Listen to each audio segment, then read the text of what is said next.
L'information s'invite chez vous à travers cette édition récapitulative.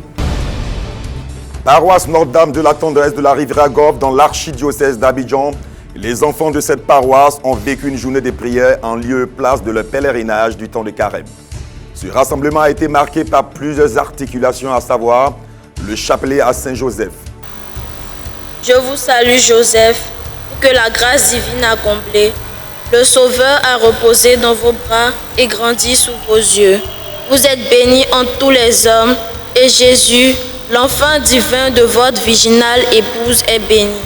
Saint Joseph, donné pour Père au Fils de Dieu, priez pour nous dans nos soucis de famille, de santé et de travail, jusqu'à nos derniers jours, et daignez nous secourir, maintenant et à l'heure de notre mort. Amen. La louange.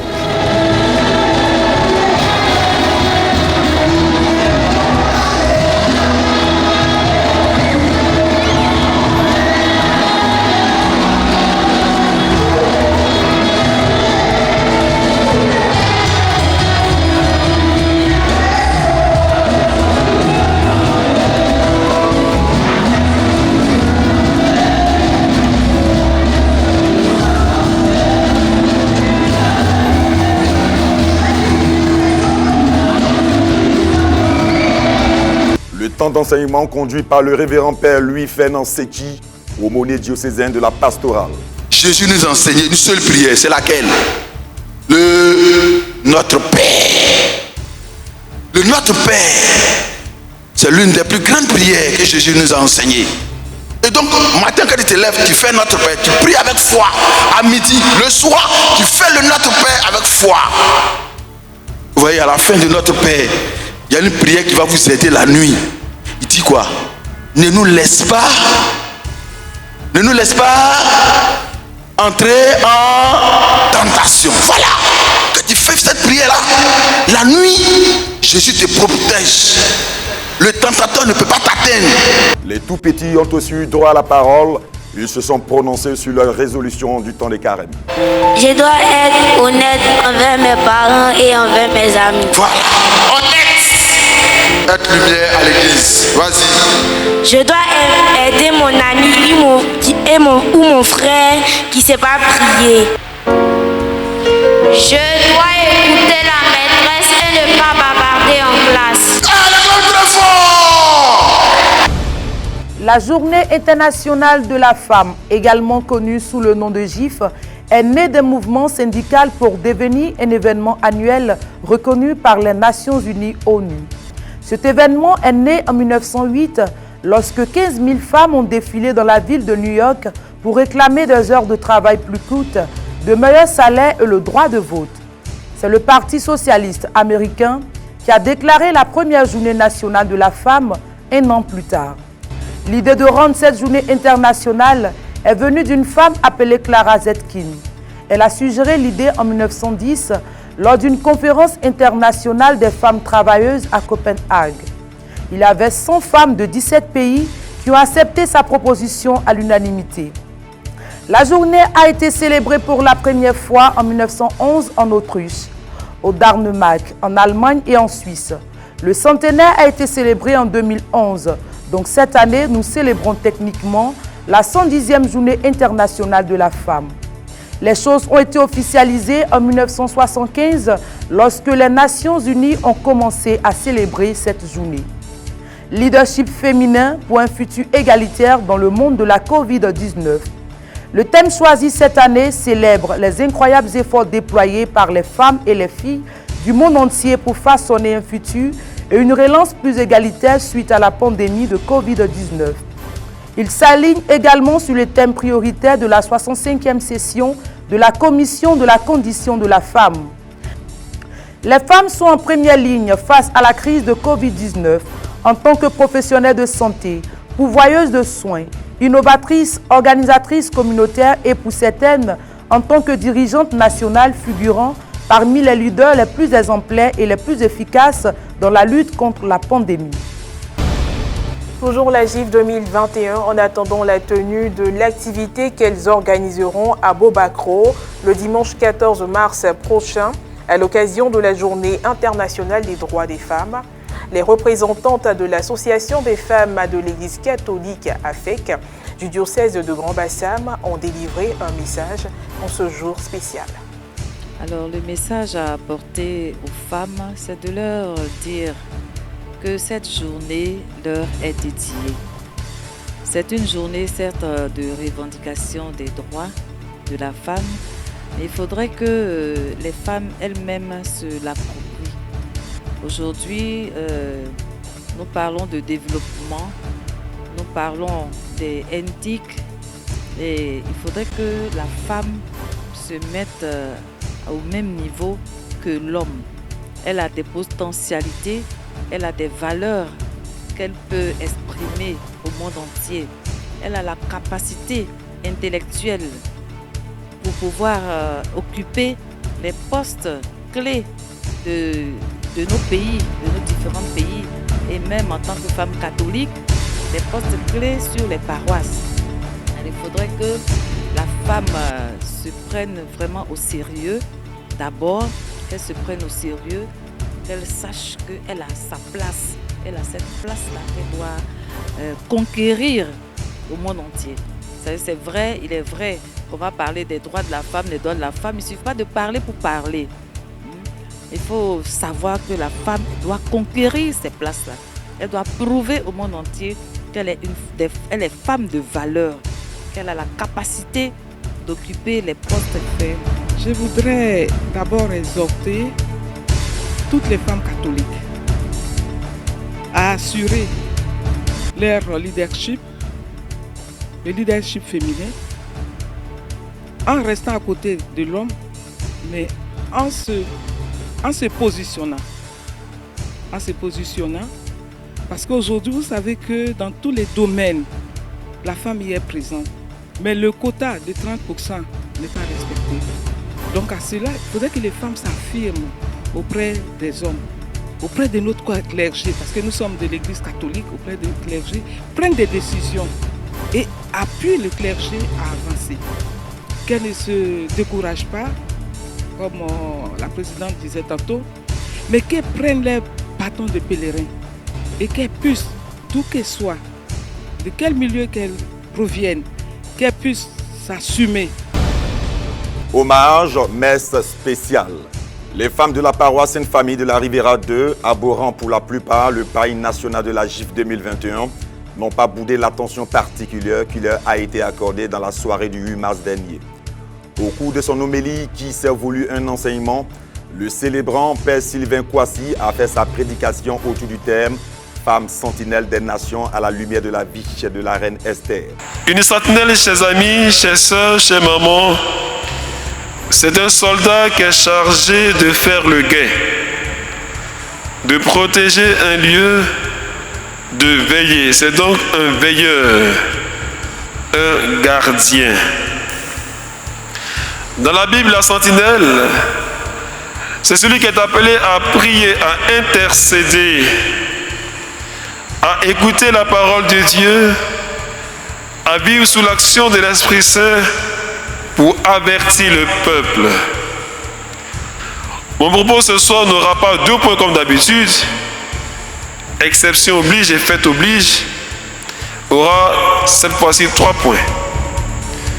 Le premier point, la femme comme sentinelle des nations est la femme de piété, de grande foi et de confiance en Dieu.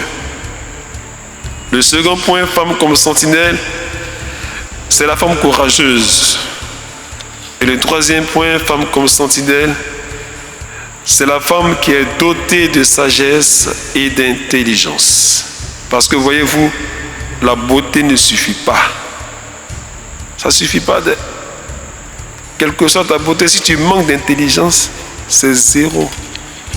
Cette célébration eucharistique a également été ponctuée par une prière spéciale dédiée à la Vierge Marie et aux femmes, ainsi que par des mots de remerciement.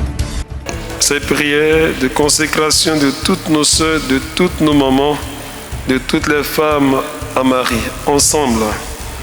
Ô Marie, ma mère, toi qui es bénie entre toutes les femmes, Je voudrais en ce jour dédié aux droits des femmes, te confier ma personne, ma famille, mon travail.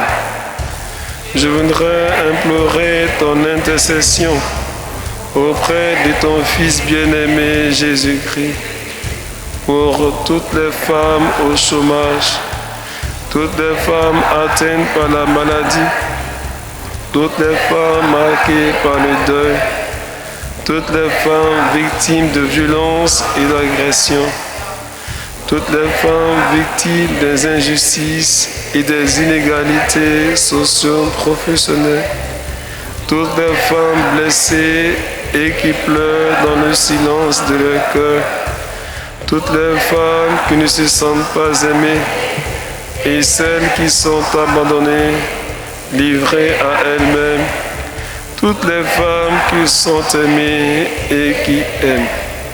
Par ton intercession, que ton Fils Jésus-Christ accorde la surabondance de ses grâces et bénédictions aux femmes du monde entier et en particulier aux femmes de notre paroisse Sainte Famille de la Riviera 2. Ô Marie, notre Mère, prie pour nous. Soulignons que cette messe spéciale a marqué l'ouverture de la semaine des femmes initiée par l'AFEC, l'association des femmes de l'Église catholique de la paroisse Sainte Famille de la Riviera 2. Plusieurs activités prévues à cet effet mettront la femme à l'honneur. Au sortir de la messe, le père Sylvain Kouassi et la présidente de l'AFEC, Madame Céa, n'ont pas manqué d'exprimer leur satisfaction. La femme, pour nous, prêtres et pour nous l'AFEC, la femme a une importance particulière dans la vie d'une paroisse. Dans la vie du monde, c'est vrai, mais de manière singulière, dans la vie de notre paroisse, cette famille.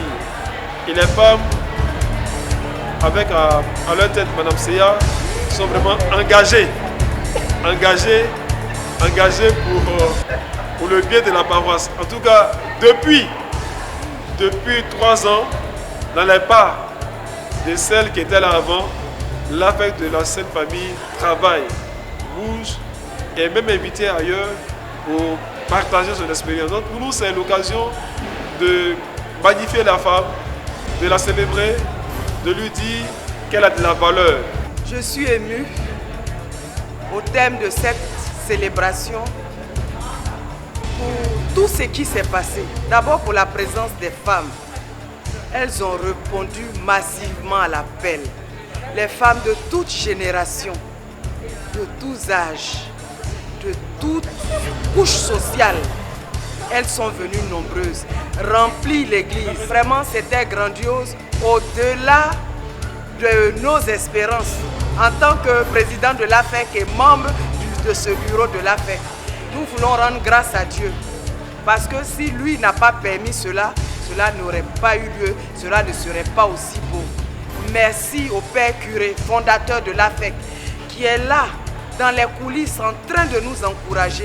Merci à notre Père aumônier, qui est au four au moulin, pour que l'AFEC soit debout sur cette paroisse. La première visite d'un pape sur la terre d'Abraham. Dans l'avion de retour, il a tenu sa conférence de presse traditionnelle.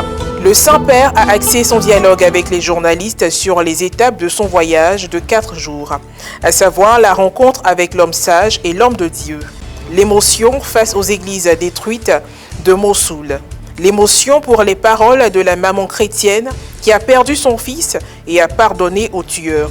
Il a aussi promis d'effectuer un voyage au Liban.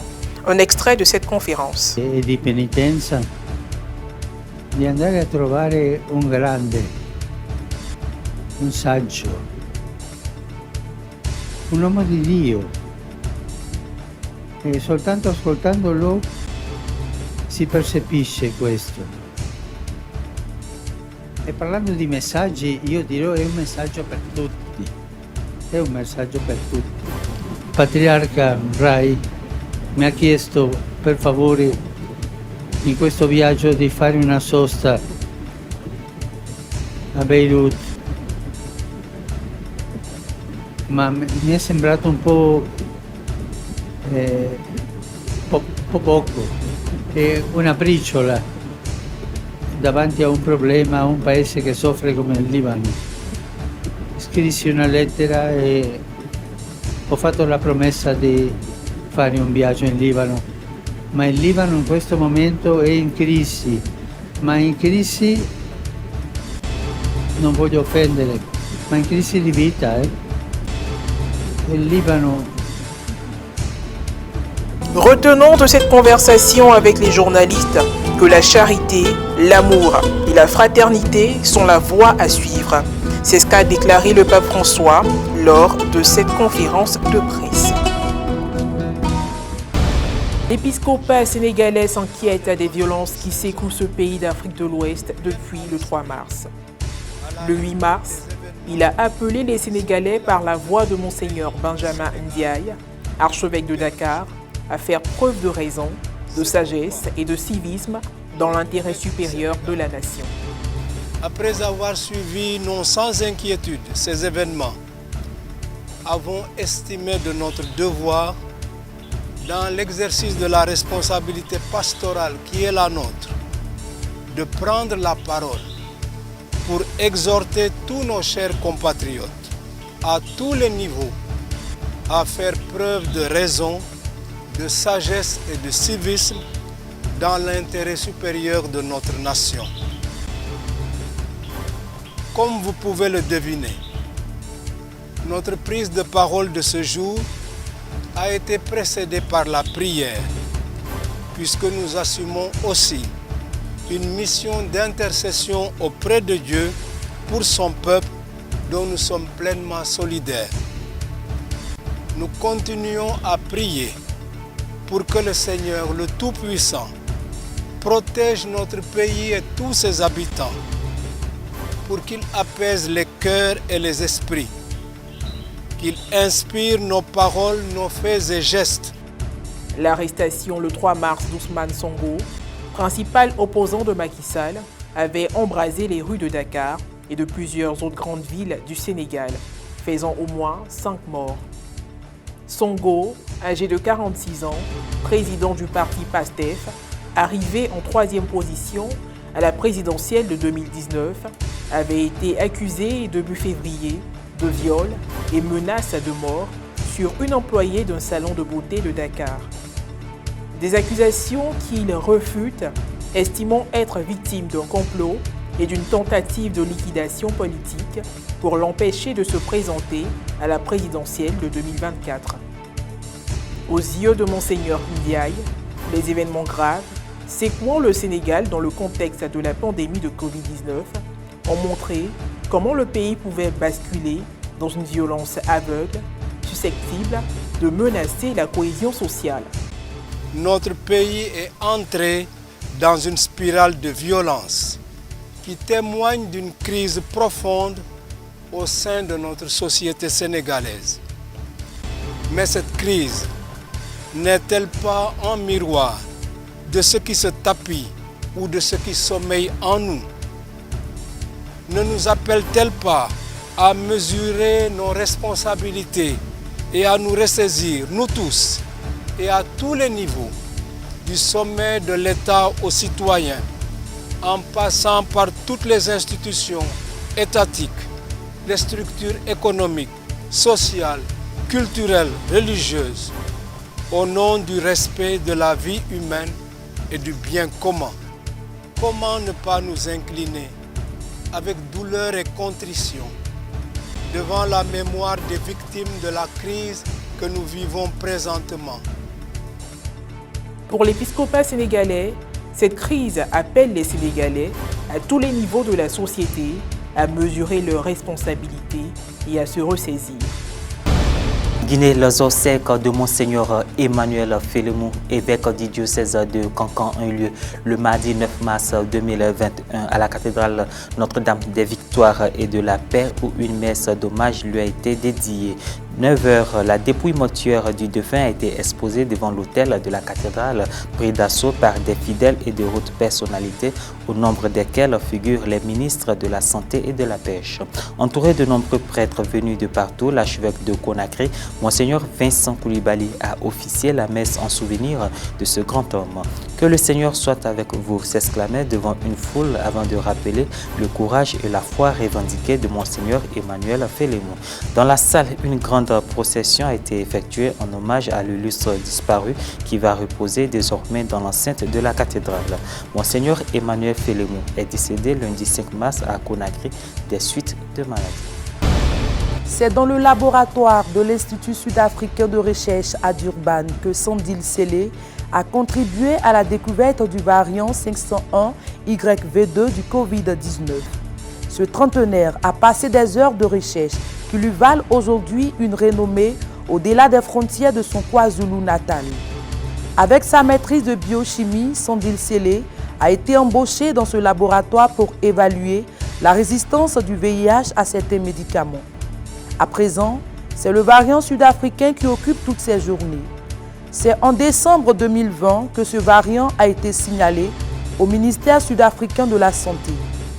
Une découverte qui venait lever les incompréhensions sur la multiplication des cas de Covid en Afrique du Sud. Après cette découverte, les chercheurs sud-africains sont devenus célèbres. Leur étude a fait le tour du monde. L'équipe de recherche de Sandil Sele a récemment annoncé que le nouveau variant sud-africain comportait une mutation qui pourrait lui conférer une protection immunitaire, une réinfection des personnes immunisées et une inefficacité des vaccins. Car, selon les chercheurs, le nouveau variant est largement résistant aux anticorps neutralisants. Ce variant détecté en Afrique du Sud en décembre 2020 est aujourd'hui présent dans 23 pays en Afrique, Europe, Asie, Océanie, Amérique du Nord et du Sud. Il était sinon le plus grand, sans doute le plus célèbre des historiens guinéens. Avec une grande douleur et d'une voix presque envoûtante, Djibril Tamsiniam savait compter comme personne. L'épopée du Manding, c'est le sous-titre de son ouvrage le plus célèbre, devenu un classique des programmes scolaires. Il faut connaître le passé pour agir en commun. L'amour du pays n'existe que par la connaissance de l'histoire, aimait-il dire. Son engagement au lendemain de l'indépendance lui vaut d'être emprisonné durant 3 ans au camp Boïro. Et pourtant, j'avais bien non, toi aussi d'ailleurs, écrit-il dans un poème peu avant son arrestation. Sœur Christelle Euphrasie Avelé est religieuse de l'Institut des Sœurs Notre-Dame de l'Incarnation, une congrégation religieuse autochtone ivoirienne de droit diocésain, spécialiste en droit canonique et en théologie du droit de la vie religieuse. Elle enseigne à l'Institut catholique missionnaire d'Abidjan, ICMA. La religieuse nous parle de la différence entre congrégation religieuse, institut religieux et institut séculier. Il n'y a pas une très grande différence entre congrégation et institut. D'ailleurs, il n'en a pas parce que c'est la même chose. Qui veut appelle sa congrégation, qui veut l'appelle aussi institut. Et dans le code de droit canonique, le terme le plus employé, c'est les instituts. Donc, institut de vie consacré en général, à l'intérieur duquel il y a plusieurs typologies. Donc, on peut avoir des instituts de vie consacrés, à l'intérieur duquel on a les instituts religieux et les instituts séculiers. Et à côté de ceux-ci, on a les sociétés de vie apostoliques. Donc c'est tout cela qui sont dans le code de droit canonique à partir du canon 573 jusqu'au canon 746. Et cet institut a pour typologie de vivre une certaine particularité. Donc des éléments qui lui sont constitutifs à travers la profession des conseils évangéliques de manière publique. On a aussi le témoignage de vie, on a l'approbation de l'érection de cet institut-là par l'évêque diocésain ou par le pontife romain, donc par le Saint-Siège, etc., etc. Pour ce qui concerne les instituts séculiers, ils ont aussi un aspect particulier. Donc les instituts séculiers sont des instituts qui, dans leurs éléments, ne professent pas des conseils évangéliques, de manière publique. Certains le font de manière semi-publique, semi-privée, tout dépend des constitutions de ces instituts-là. Donc, dans l'enceinte de la vie consacrée en général, nous avons deux grandes formes, donc les instituts de vie religieuse et les instituts de vie séculière. À l'intérieur des instituts de vie religieuse, il y a aussi une autre typologie. Donc, il y a les instituts de vie religieuse monastiques, qu'on appelle généralement les moniales et autres. Il y a les instituts de vie religieuse contemplative qui ont pour caractère particulier la contemplation. Et il y a les instituts de vie religieuse apostolique, un peu les instituts qu'on voit un peu partout, on va dire. Ceux qui sont dans l'apostolat, à vrai dire. Et à côté de ceux-ci, on a les instituts religieux, les instituts séculiers, qui ne sont pas instituts religieux de par leur typologie. Le champ est vaste, la moisson est assez abondante et les ouvriers sont peu nombreux. Mais il revient seulement à Dieu d'appeler. Et c'est toujours bon d'avoir des personnes qui épousent notre spiritualité, qui épousent aussi notre charisme, pourquoi pas. Donc ceux qui se sentent concernés par la vie, qui sentent l'appel à la vie consacrée ou à la vie religieuse, là, peuvent entrer dans n'importe quel institut pour mettre en œuvre ou pour exercer dans le champ du Seigneur. Voilà.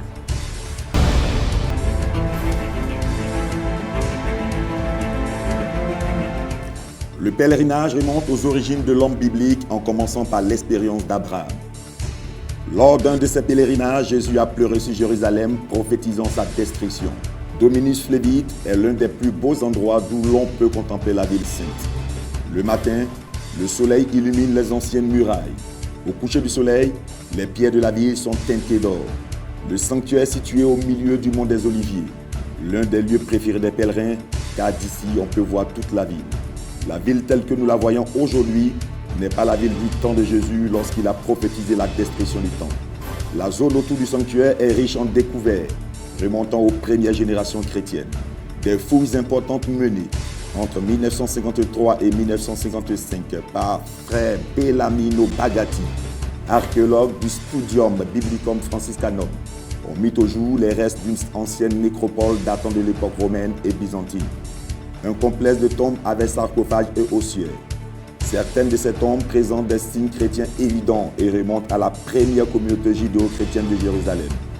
Gravés ou tracés au fusain, sur les parois des ossuaires apparaissent des croix, des motifs floraux, la lettre Tau, des monogrammes constantiniens et pas moins de 43 inscriptions en hébreu, en araméen et en grec, ainsi que des noms récurrents du Nouveau Testament tels que Marie, Marthe, Philon le Cyrénéen, Matthieu, Joseph et Jésus. L'église a été construite en 1955 par l'architecte italien Barluzzi. Elle se dresse sur un sol du 5e siècle. Le dôme du Dominus Flevit crée 2 des 4 lunettes ogivales en bas-relief. La représentation du Christ en pleurs, en plein dans l'église, est particulièrement intense.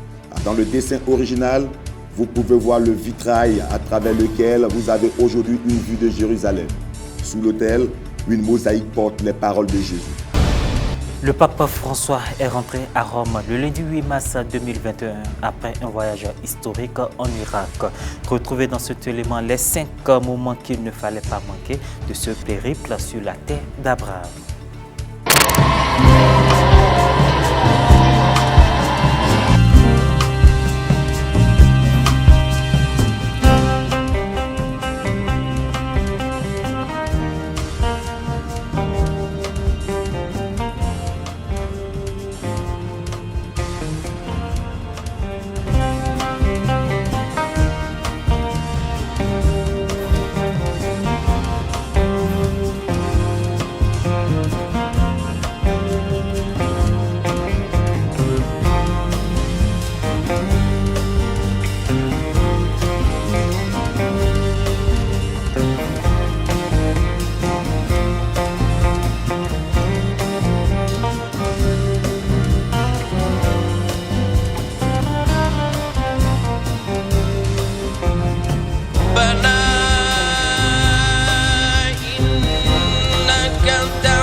Le Japon a marqué jeudi 11 mars 2021 le 10e anniversaire du séisme, du tsunami et de la catastrophe nucléaire qui ont frappé le nord-est du pays où la vie de nombreux survivants est toujours en suspens.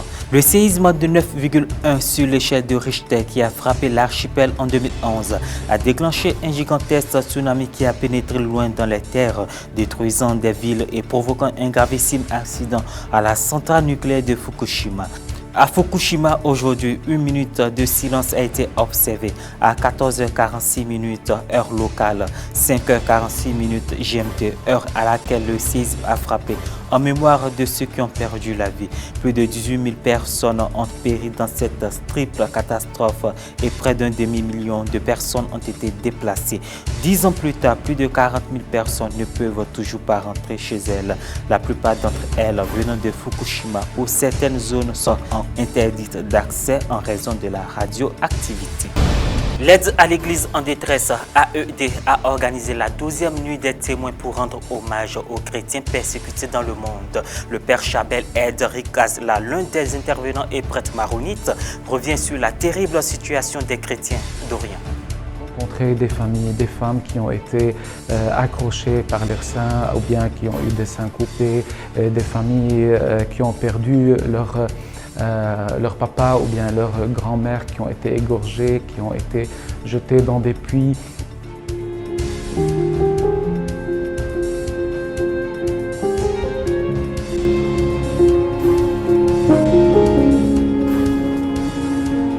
Nous demandons aux gens est-ce que vous n'êtes pas révoltés contre Jésus? Et c'était toujours la réponse. On adore Jésus, on l'aime beaucoup parce qu'on est là, on est toujours en famille, on respire, on est vivant. Et on continue à vraiment témoigner pour cette espérance et pour l'amour de notre Seigneur. Quand Notre-Dame des douleurs et consolatrice du peuple syrien a apporté beaucoup de fruits d'espérance. On a incarné la douleur de ce peuple. Elle était vraiment une icône consolatrice.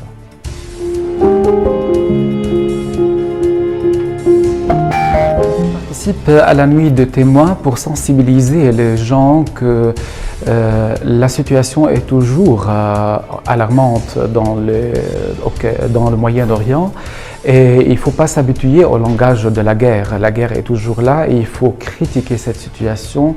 Et je suis là pour dire aux gens que les chrétiens d'Orient ont besoin de vous.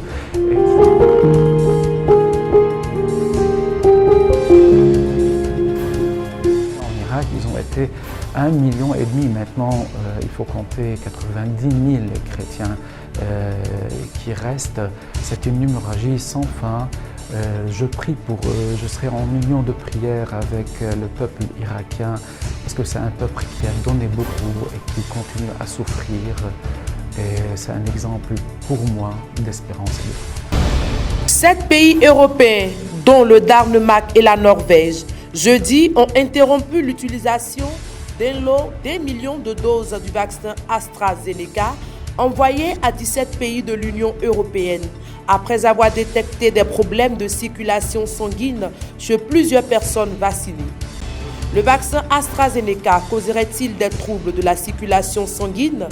Par mesure de précaution, le Danemark a suspendu son utilisation à cause de craintes liées à la formation de caillots sanguins chez des personnes vaccinées, a annoncé son autorité sanitaire jeudi 11 mars, venant allonger la liste des pays européens ayant déjà pris des mesures similaires. Cette suspension intervient après des rapports de cas graves de formation de caillots sanguins sur des personnes qui ont été vaccinées avec le vaccin contre le Covid d'AstraZeneca, a indiqué l'Agence nationale de la santé, tout en soulignant qu'à l'heure actuelle, on ne peut pas conclure à l'existence d'un lien entre le vaccin et les caillots sanguins.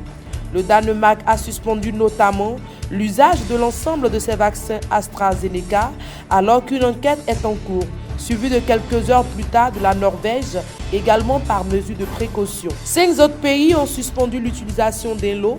L'Autriche avait annoncé en début de semaine avoir cessé d'administrer un lot de vaccins produits par le laboratoire anglo-suédois.